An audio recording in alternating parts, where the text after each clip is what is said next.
Could Jesus be the Messiah for the Jewish people? This question has been asked for over 2,000 years and remains a subject of deep reflection for both Jews and Christians. Today, we're going to explore this question from a Jewish perspective, focusing on what the Messiah is expected to do, and whether Jesus fulfills those expectations.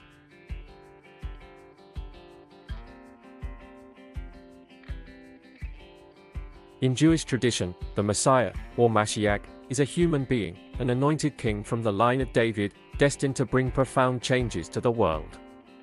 He will be a great leader, wise teacher, and just ruler.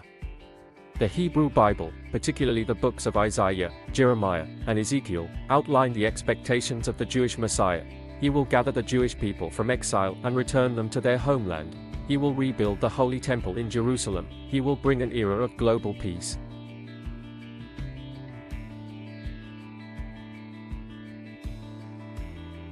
First, the Messiah must be a descendant of King David through his son Solomon.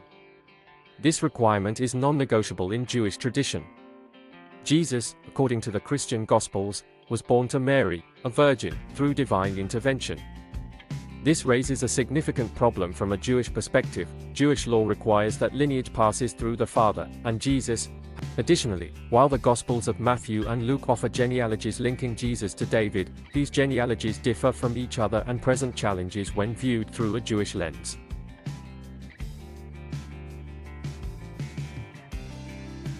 One of the most important tasks of the Jewish Messiah is the ingathering of Jews from around the world back to the land of Israel.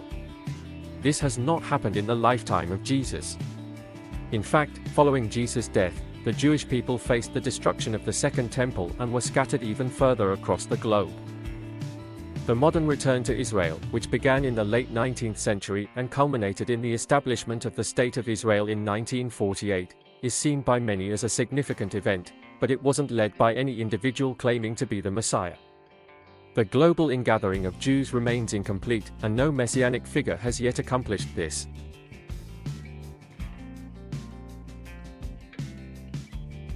According to Jewish prophecy, the Messiah will rebuild the Holy Temple in Jerusalem.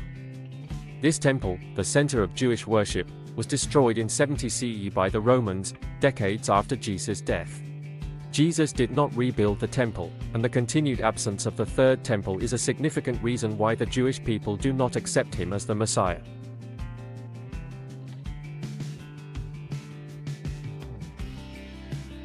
The Jewish Messiah is expected to usher in an era of global peace.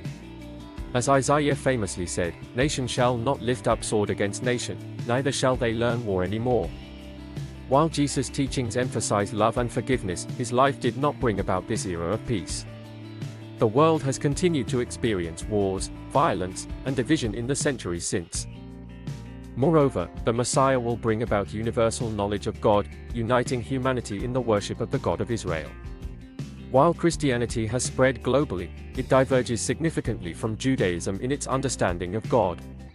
Jews believe the Messiah will reinforce the Torah's teachings and clarify the worship of the one true God, which differs from Christian doctrines such as the Trinity.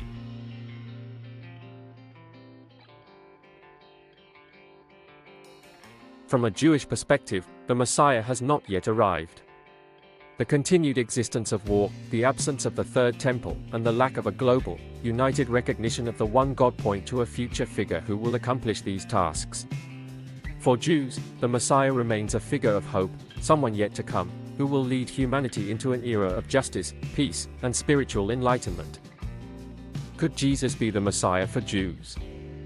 Based on the criteria outlined in Jewish scripture, the answer is no. While Jesus holds a central place in Christian belief, the Jewish understanding of the Messiah's role and mission remains unfulfilled, but this question is not just about the past, it's about the future.